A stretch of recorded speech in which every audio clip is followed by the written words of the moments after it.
Worthless. If you've wasted hours chasing leads that go nowhere, this one's for you.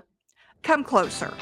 The truth is, not every lead is worth your time. And the sooner you can spot the brick walls, the dead ends, the dead horses, the more time you'll have to spend on the leads that actually convert.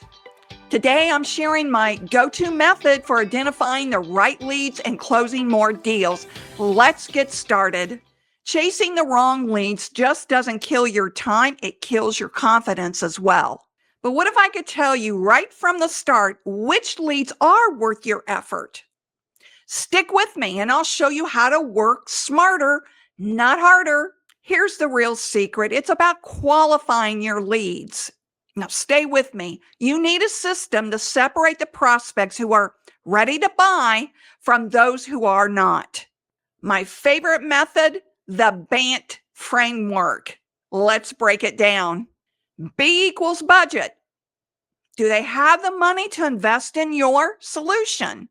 A is authority. Are you talking to the actual decision maker? There could be more than one. N equals need. Do they actually need what you have to offer right now? T is for timing. Is it the right time for them to move forward? Timing is everything. And of course, you're going to ask questions that uncover these 4 factors. For example, instead of pitching right away, ask, what's your timeline for solving this issue? Or who else would be involved in making this decision? The more you know, the better you can prioritize. But warning, don't go down this path too early in the conversation. Qualifying the lead also means that you're trying to gather information from the prospect to determine if you're a right fit for their issues and problems. Don't forget that crucial step. Now, here's a bonus tip. If a lead doesn't meet your criteria, don't completely write them off.